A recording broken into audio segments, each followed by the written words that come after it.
Welcome back to the channel. Today, a follow-up to the first part of the review of the Russian Prussian Cavalry, released in plastic 28mm by Perry Miniatures recently. And as you can see before you, I have constructed quite a few of them. Not all of the miniatures by any means that I have available for the 3 boxes, but I've basically put together as broad a selection as I can of the different types of units that you can build from the boxes, and tried to vary the poses as much to give you some idea, whilst keeping it in line for what I might like to do with the miniatures in the future. As you can see here, they look quite good in their various serried ranks. The first thing I'll say about the miniatures is that there is something about the upraised arms and the different sabre positions as opposed to the more traditional, sort of, not traditional, but often seen forward-pointing sabre position like this on the left-hand side, that does conjure up something of the spirit of quite a lot of the artwork that you see for the late Napoleonic Wars, particularly the 1813 period, around particularly Prussian cavalry, and the idea of those enthusiastic sort of charges they made at various times. So there is something very dynamic and interesting about the variety of poses that you can make. And not hugely limited, but maybe slightly limited by the fact that a number of the bodies with the upraised arms come with their sword arm, for example, in these cases where they've got their arm up or up and to the front, already in a position, as opposed to these ones with the sabres forward, where you can position the whole arm itself. But that didn't really detract from my enjoyment of putting these together. I think they're another excellent quality release from the Perrys, in line with the Austrian cavalry that came before them. And in any case, so left to right here, I've built some Prussian Dragoons with the sabres pointing forward at the charge. There is an officer there that I'll do a closer look at shortly, and the equivalent metal officer at the back here on the left-hand side. And then in the sort of middle serried rows behind them there, those are Prussian Dragoons in a variety of the different poses you can get, with their arms upraised. There are arm versions, such as this chap at the back here, where you position the whole arm as normal, and there is an officer and a trumpeter in there, and I've varied a couple of the uniforms. There's a couple of Prussian mounted Jaeger at the back here, who aren't hugely different to their counterparts, although they just have the little pricker for their pistols and so on their cross belts, which is how I'm going to denote them before they get painted anyway. And then at the back, we've got a small party there of Russian Dragoons, including one officer who's pointing forwards there, and then a couple of Russian mounted Jaeger right at the back there. But we'll have a closer look at each of those batches and what the poses look like as we go through. Okay, so first things first, these are the Prussian Dragoons in various upraised, enthusiastic charging poses. I've built, how many there? So 7 of the ordinary troopers, as you can see in the back main file, and then a couple of the mounted Jaegers, as mentioned before. And at the front, you've got a couple of examples from the command sprue of an officer and a trumpeter that's been put on there as well. Some of the interesting things about the set are the fact that, for example, with this figure here, you do get an arm that's holding a bridle that comes around the body a lot further, allowing you to turn the body to the side and thus emphasize a pose as if they're looking around, and then you can have a complementary arm position to that. So you can see here he looks like he's encouraging or shouting at his troopers to get them forward, and in this case he's going to represent an NCO in the line that's just doing that, as part of which, in order to vary the types of uniforms in there, give me some interest in painting later, this chap has actually got the collet on instead of the Litevka, which the rest of them are wearing. And thanks to a couple of people that pointed out from the previous video that I've actually been reading the word Litevka as Litveka my whole life and didn't actually realise. I think my eyes were just seeing that word wrong, but indeed it is Litevka because it's actually spelt the other way around to the way I've been reading it. Anyway, as an aside, so there's an example. You can have some upraised arms, you can turn the body around, which is quite interesting. You might be able to determine in a couple of these where they're leaning slightly more forward into the saddle, like this chap here, there's one body on the sprue which is deliberately with the torso inclined slightly further forward to look like they're leaning into the horse or leaning into the movement of the charge, which is good because that gives some subtle variation and enables you to use the arms in creative ways, as is demonstrated on a couple of the Perry's instruction images, to come up with some interesting poses. So that's what I've done on a couple of those. The other thing I'll note is that whilst some of these upraised arm figures look quite similar, actually there are slight differences. So for example, this arm that comes straight up goes out to the side more than one of the other arms that's moulded on, which goes much straighter up. And then the couple with the kinked elbows, where they're slightly bending their arm, they're also subtly different. And they're also subtly different in the torso, because I noticed that when you cut them off the sprue and lay them flat, as if they've got no legs before they've been attached, the body is slightly inclined maybe one way or the other as well, so there's some slight variation in that. So the torso will be slightly tilted to the left or right as you apply it, which is quite interesting. I only noticed that because I cut the series of pieces out at once and happened to lay them next to each other. Otherwise I might not have noticed, but it does give you some, again, just slight variation in the pose types when you put the figures together. And as you can see, there's quite a range of poses you can do there. Hopefully it comes across in this image well enough that you can decipher that. And they have all got their little Prussian canteens attached to the side of the horses as well, as appropriate. Then as the example for the front, a couple of command figures from the command sprue. You've got the trumpeter here in front, and this guy's just got his trumpet slightly at rest to one side.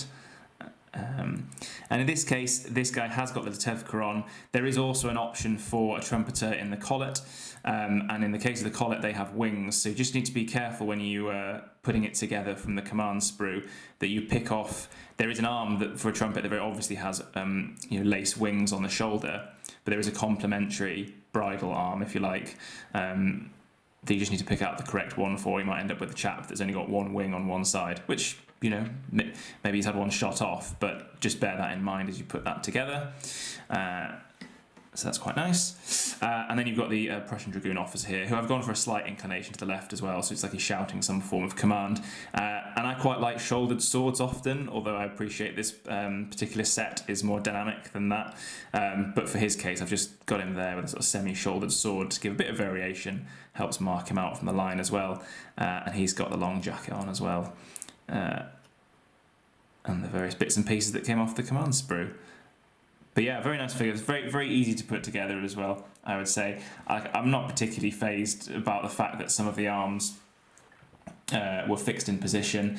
What you do get the option to do with the fixed arms like these ones is when you cut the appropriate sabres out, some of the wrists are angled differently to others. So some have got a sort of a flat position across the back of the wrist, like this one's probably more a case of that. So as you can see, when it went onto the wrist, it went on at a 90-degree angle, and then you can vary obviously the angle of his wrist over his head, but the sabre will be sort of flat across the top of the miniature. Whereas there are others, such as this one, where the wrist is inclined at sort of 30 to 45 degrees. Which would come off more obviously actually if I'd put it on a miniature of that type, but you can hopefully make out that just on that chap there, if I go in a bit closer, that wrist is inclined slightly more towards the sky, so you will get some variation with the way you simply position the hands on the wrists in terms of how much they point either flat across the head or towards the sky, and then as I say, the angle you put it back across them as well will give you some variation in that pose.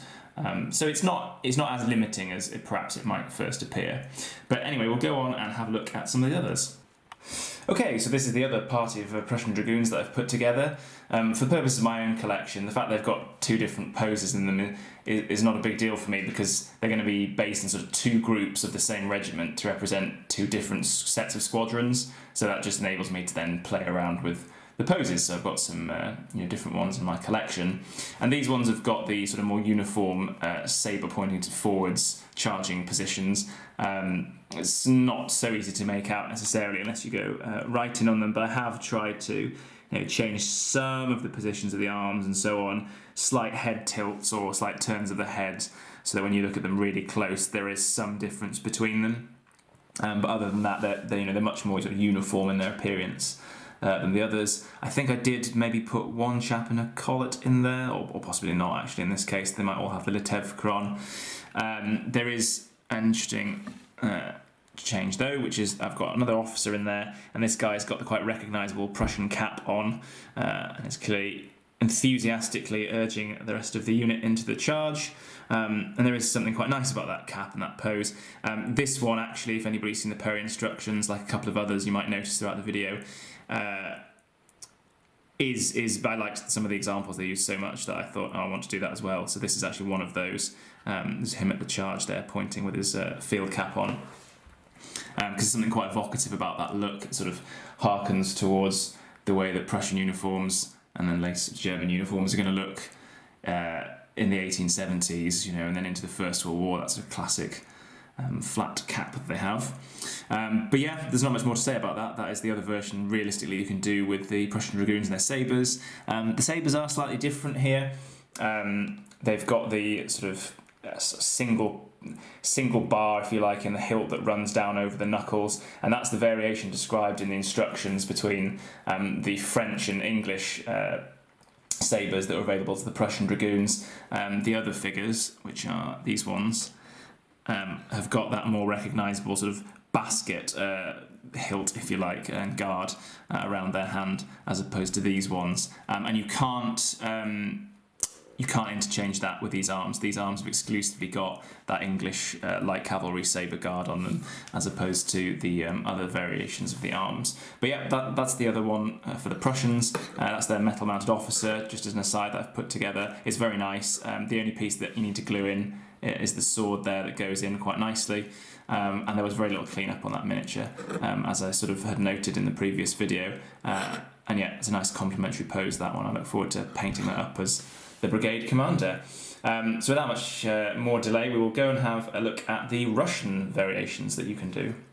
So these are the Russian options that you can build from the set. As you can see on the left-hand side here, I've built 4 Russian Dragoons, one of whom it perhaps could be an NCO because he's sort of enthusiastically looking to one side, similar to the pose I made for the first batch of Prussians.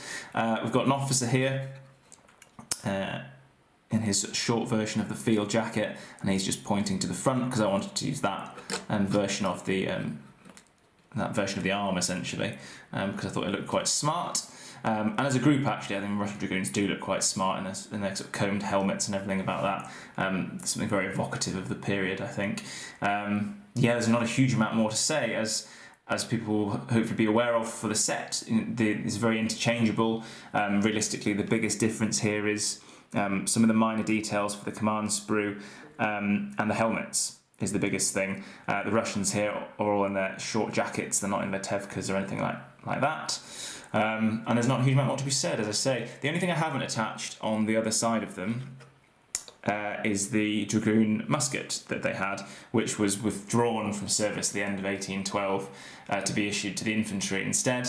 Perhaps there's some possibility that some may have retained them here and there. Perhaps one of the regiments had a small group of their flankers or skirmishers, retained a few for those purposes, or else acquired carbines. And then, as the final part, on the right of the picture here, we've got a couple of Russian-mounted Jaeger, and these were converted from sort of not excess, but there were a large number of Russian Dragoon regiments, and I think 8 of these Dragoon regiments were then converted into mounted Jaeger, I suppose to try and address some slightly imagined shortfall in Russian light cavalry. Perhaps they wanted a more sort of line, regular light cavalry component, as opposed to relying on Cossacks for all their irregular light cavalry duties. In any case, a number of Dragoon regiments were converted, and as you can see, they've got these quite nice tall plumed shakoes with cords. These are the 1809 shakoes, as in the Perry instructions. They're not kivers. I'm probably saying that wrong as well, aren't I? And there is an option potentially to put the Dragoon muskets on them as well, although given that they were formed at or slightly before the time that muskets were meant to have been withdrawn, perhaps less of a likelihood they would have had them. But again, there's some room for manoeuvre there on interpretation of time periods and so on. And if you think, well, actually my party of mounted Jaegers retained theirs for a short period, or had a cut down carbine version or something like that, then that's something you could think about if you wanted to attach that piece. But there's something quite smart about the mounted Jaegers. And just to give you an example of some more versions of the sort of dynamics and aesthetics of the poses, instead of going for upraised arms or pointing arms or anything of that nature, I've got them with their arms down a little bit, which just helps differentiate them slightly. I might not do that on all of them. I'm going to build, I think, 4 more of those. But again, it's another example of what you can do with the bodies. The chap on the right here is the torso that's leaning into the saddle, and you should be able to make out the difference between those. He is inclined slightly further forwards. In the Perry instructions, you can use one of the charging arms, which is this Prussian Dragoon arm here, and it's quite nice actually if you rotate that all the way down, so it's pointing towards his leg. That's a really nice pose that I almost used as well, but I thought I'd try variations of that, such as this one, keeping the sword down. Yeah, so I mean, hopefully that has been a useful look at some of the poses you can build from the set. I hope the sort of dynamism of what you can achieve using these figures comes across with all the different variations you can get. As I say, the moulded up raised arms, maybe slightly limiting in some factors, but I wouldn't say unduly so. And the kits are very easy to put together, the instructions are easy to follow. In terms of any problems that I ran into in cleaning them up and preparing them, the only things I would say are, as expected, the Russian helmeted heads they have the sprue mould line running down the centre of the face, and that, even with a very sharp bladed knife, is tricky to clean up and keep the miniature's face, you know, intact as far as possible. It's not impossible by any means, but it's going to take some sort of time and attention, as opposed to the Prussian Dragoon heads where the mould line runs, you know, across it laterally, so it's not as big of a problem to clean up. And then the options in the horse heads. So you can have either the Dragoon or the mounted Jaeger bridle, as you can see here, the X version or the sort of parallel lines version between the two. Because the heads are separate from the two halves of the body, in order to give you that choice, it does create some slight lining up issues, as you can perhaps see on some of them, where the reins need to meet on both sides. And then it's just trying to arrange it so there isn't an obvious gap in the reins on both sides, and there aren't obvious sort of gaps in the neck. Occasionally I did sort of use a craft knife to take a little bit more out of the neck to help the head sit into the hollow a little better. So there will be some slight gaps in the model, I think, on both sides. It was a bigger problem, although not a huge problem, with the Austrian cavalry set, where I just felt obliged to use some filler in those cases, and that would probably be the best answer. You find some means of filling that tiny crack if you don't think that it's going to be concealed by paint, which is the other way of doing it, which is, you know, a lot of sins can be concealed once you paint the miniature. So that's just something to bear in mind when you put the horse head together. As I say, there's the mould line down the faces, and other than that, really good. You know, another excellent Perry output. I love the fact that it's been able to cover 2 nations at once, with all the interchangeable parts, and that is something to bear in mind as well in terms of interchangeable parts. That were you so inclined, you can probably find ways to mix and match between these kits and other Perry's kits, as has been the case with many of their releases. Anyway, so as not to rattle on anymore, my conclusion for this kit is it's absolutely well worth buying. It's another high standard, high quality output, similar to the most recent plastic releases. So I thoroughly recommend it. I know there's a lot of people out there that are very excited for these to come into being, to be able to get lots more Napoleonic cavalry on the table. So I hope this has been useful, and I hope you enjoy this set if you choose to acquire some for yourself. And in the meantime, happy hobbying.